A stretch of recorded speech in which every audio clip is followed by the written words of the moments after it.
Si è svolto lunedì al Centro Vega a Venezia il primo incontro tra i maggiori esperti internazionali nel settore del turismo congressuale, organizzato dalla provincia di Venezia e da Confindustria Venezia per l'istituzione del Convention Bureau. Il servizio.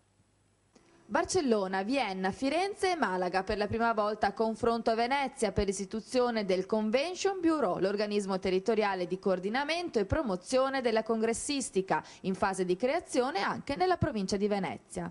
È motivo di orgoglio per l'assessore provinciale al turismo Giorgia Andreuzza essere riusciti ad avere a Venezia le eccellenze internazionali del turismo congressuale e tra gli obiettivi da raggiungere ha un ruolo prioritario il rafforzamento nel settore del marchio Venezia per incoraggiare la nascita e lo sviluppo di nuovi servizi, progetti e infrastrutture nel medio e lungo termine.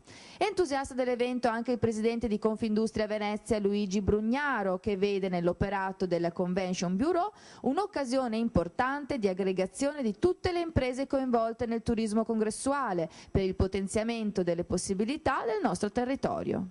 Dal 2004 c'erano a disposizione 360.000 euro per il turismo congressuale, ferme lì mai utilizzate. Allora nel mio insediamento ho ritenuto che il turismo congressuale è veramente un settore importante perché soprattutto per la provincia di Venezia può portare del turismo ben organizzato, di qualità, per cui anche con effettivamente dei turisti che hanno anche una buona capacità di spesa che possono lasciare nel nostro territorio.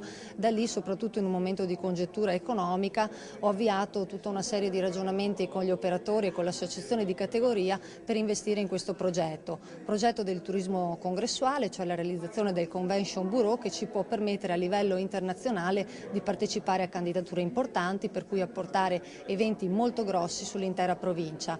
Questo è sicuramente molto positivo perché queste persone che vengono per motivi di business poi possono trovare nella nostra località motivo anche per ritornare per altre esperienze quali la vacanza appunto. Per cui sicuramente è un valore di promozione importante.